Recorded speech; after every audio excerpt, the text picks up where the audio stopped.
Good afternoon and welcome back to Growing Together episode number 9. Today we have with us one of our current confirmation student and a good friend and amazing athlete, amazing Yes, soccer player, yes. Luther Busching. How you doing today? I'm good. How are you? Good, man. How's it been? It's been a while since you're here and you just came up from confirmation. Yep. How was that? That was good. We had some pretty good conversations. What was today about? Luther's small catechism, just like about it, what it's about, its importance, kind of. Okay. So do you have any conclusion about like I know 1 hour is not enough to go through everything, right? But what was one of the conclusions that your group got? Just that it kind of helps us get closer to God. It sets some boundaries of what we should be doing, such as like praying and asking for forgiveness. But it's not so strict that like you have to do this every day and you have to do it this way. Okay. It's kind of like you have independence in what you do, but you should be following this format kind of for your worship. So it's like the middle side of the rope, right? Like you can, like you don't need to work too hard, but also you don't need to feel like you don't need to do nothing. It's like somewhere in the middle. Yeah, you don't have to be like, oh my gosh, I'm not good enough, because you have forgiveness. With that forgiveness, you have to be like, well, I should be doing as much as I can to show God that like I'm grateful for what He's done for me, and I should give grace to others as well. Okay, well that's pretty good. I'm sure. Well, this year confirmation has been a good experience. A lot of. Yeah, it was. Yeah. So, yeah, you're gonna get confirmed soon, right? Yeah, we're trying to gonna do it in May. Okay. Probably May 16th. That's Pentecost. Mhm. Okay, and then we still have one more for this fall. Yep. Another batch of confirmation students will get confirmed on the fall. So yeah, congratulations. Well, Luther, thank you for being here today. First of all, this space is for you to share with us your spiritual journey, right? I know you come from an amazing family, right? Really good Christians, and I think God is present in your family and in your life all the time. Yeah. So I'm really curious about what has been that journey for you. But first, help our listeners and the people that is watching us. Who's Luther Busching? How would you describe yourself? I would describe myself as hardworking. I really try hard in the stuff that I do, such as soccer, violin. I'm very passionate about that. I spend a lot of time every day practicing and just trying to be the best at what I do. When you work really hard, do you punish yourself when something doesn't go good, or you like work really hard but knowing that like if it doesn't come how you want it to be, it's okay? Is there a balance there, or you also like you work really hard and I punish myself really hard because I wasn't good at football, soccer, or I didn't play good the violin? Like how that works? I think failure, you just have to look at it and be like, I wasn't good enough this time, but that shows me that I have to improve for next time, and I have to work harder because I obviously didn't do enough. So it's not necessarily you have to punish yourself. You just have to look at that and it'll give you motivation. Like, man, I really should have done more in preparation for that, and just have it push you. Wow. Oh my gosh. That's man, I know I have this, I say this to you like many times, but I think the way that you think and the way that you act, like you're way ahead. So I'm glad you're here today. So you already mentioned about you like to play soccer, play the violin. Is there other stuff that you like to do? I really just like spending time with other people and being active. Like I like playing basketball, ultimate frisbee, just pretty much any sport. I really love sports because it's like it's teamwork, and a lot of times it's outside and it's nice. You're just working with other people and you really get to know them when you're playing sports. So that's definitely one of my favorite things to do. Okay. Is just play. That's good. You like to be surrounded by people that add to your life and like you're able to like have fun and everything, right? Yeah, for Alright. sure. All right. So going a little bit more deep, your spiritual journey, Luther, is there been people that been impactful for you, or how did that work for you? Definitely my parents. Okay. For sure. They always, even from a young age, they would read to us. We had like a cartoon Bible where it would just be like, it would pretty much summarize the main stories, like Jonah and the whale, and just those. And those really helped me just from a young age get like, God will always be there for me. He's already done so much. And he's going to continue giving. And so it's kind of my job, since I've been given so much, to give to others. And so definitely my parents have been big. And then the pastors at church, even you, just like to support me through my journey when I don't know what's the best thing. They kind of give me guidance of what I should be doing to help me and just show how good a life can be as a Christian. Just how positive they are has really helped me. Okay, well that's well thank you for that also. And so you mentioned that then when you don't know what to do, right? Where do you find God during your day? Like there's no pastors. You're not with your family. The only person, right, or the only time is like God. Where do you find God? How you make connection with God? Is that hard? Is that easy for you? How does that work? I think when I'm alone, it's actually pretty easy. Because when I'm alone, it's like the only other person with me is God. And I always just kind of imagine God like sitting with me, and I can almost have a conversation with him. And he helps me through whatever I'm going through because I know he will always be there. And so definitely when I'm alone, that's who I turn to is God. Okay. And have you ever felt that God is not there? Like, is there a time for you that like you're trying to make that connection, but it's hard for you, or it's always like so simple because you know that and like that's deep in your heart that God is there, that like you are able to make that connection? It's hard. Like there's times that you're going through where you're like, how could this be happening? Like I thought I was doing enough and I thought God would be here when I'm going through this, but it doesn't feel like it. But I think that ultimately he is always there and you just have to trust in him. Like, okay, this is hard. It doesn't feel like he's with me, but he is, and he's helping me through this. The outcome is what he wants. It might not be what I want, but it's what he wants, so I just have to turn to him. Okay, man. Do you have any impactful experience that you can think? Definitely the Vocation Bible School here at church. Okay. That was huge for me because it's just being surrounded by church counselors and other Christian kids, and just doing activities and seeing just how much like God has worked in everyone's lives, because it's kids from all over, like even like in the city or even outside of Rapid City, and we all come together and it's like God has touched so many people just all over the world, and so it's just shown me that like he's in complete control, because if all these kids like trust in him and then I can trust in him too, we can all just be like together, I guess.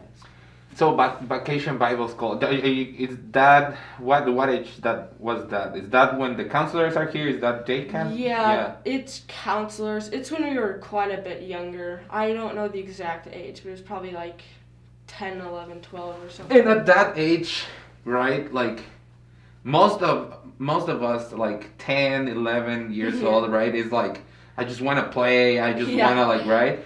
How you felt that connection, right? Because it doesn't come like that, like you, right? It seems like you had an experience so like impactful and everything, and sometimes it's not easy for other people to do that. How that make connection to yourself?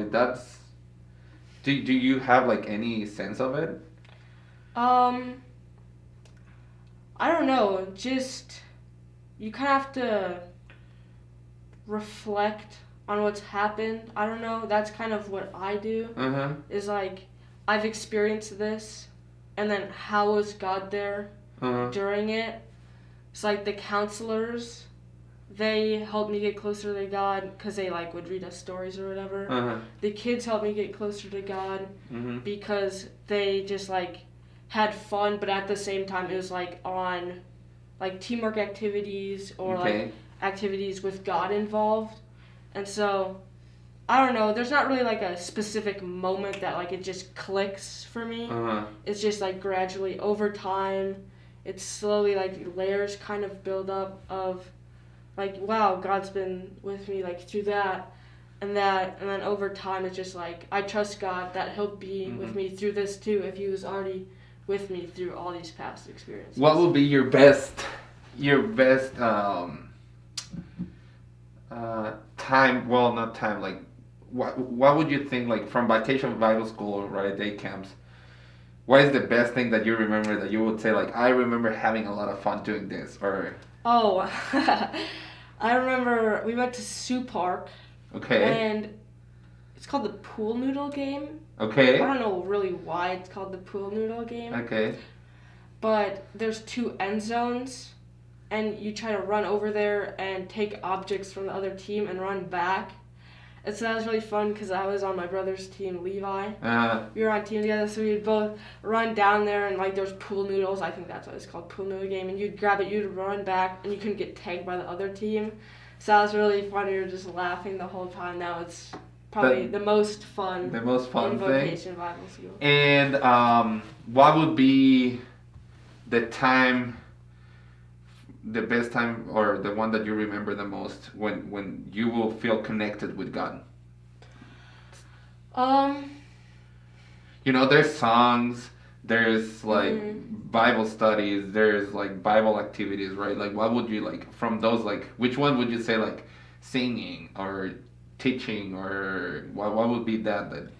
I think the messy conversations here at church really helps me get close to God because you can tell that He's with us because it's like messy conversations. Really, like no one knows the right answer, but I think He's gonna help us get to one where we're like, yeah, that makes sense. Okay. And I also think we did the singing in the Vocation Bible School, and it was really exciting just to have all these kids singing songs about Christ and about being saved, and I thought that really helped me. What song? Give me one song that you remember. Oh, I can't think of the name. I can't think of the specific name of the song, but it just talked about how God was our rock, and we could The always rock? Yeah, I think it was that. I've been called upon the Lord. Oh yeah. Yeah, that's a favorite of people. Yeah. Yeah, that was really cool. Okay, yeah. You mentioned messy conversations, right? What is that? Like we're trying to get together more as a community, like young community, right, with high schoolers. Tell me a little bit more about that. Yeah, so it's just a conversation with high schoolers, just a small group, and we just talk about hard topics to deal with. Okay. So we've done like what makes a fulfilling life. Okay. This week our topic is how do you talk to people with other religions?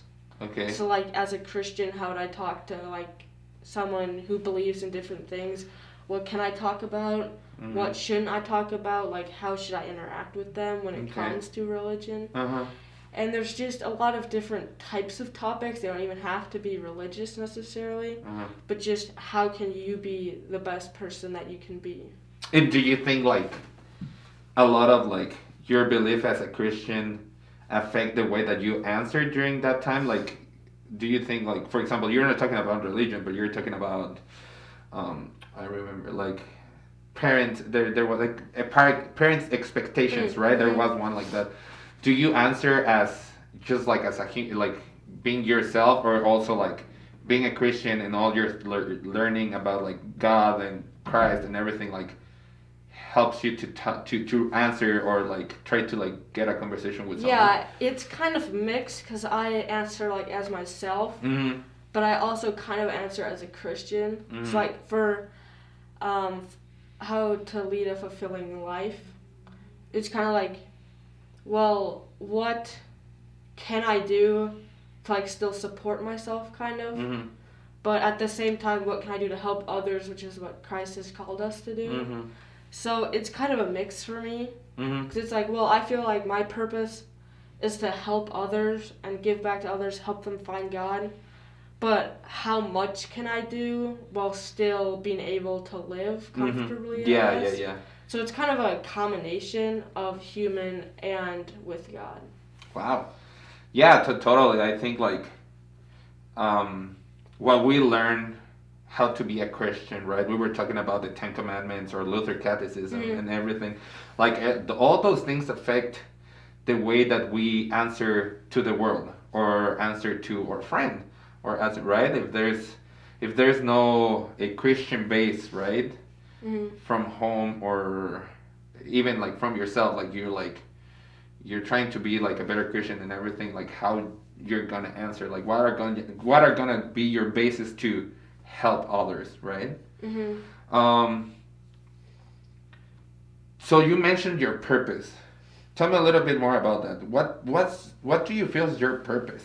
I think my purpose in life is ultimately to help others find Christ. I have found him, and I was actually watching a movie last night called All Dogs Go to Heaven. Yeah. I have seen that. And it's about a dog who goes to heaven. He comes back down to earth, and he's trying to like get revenge on whoever like killed him.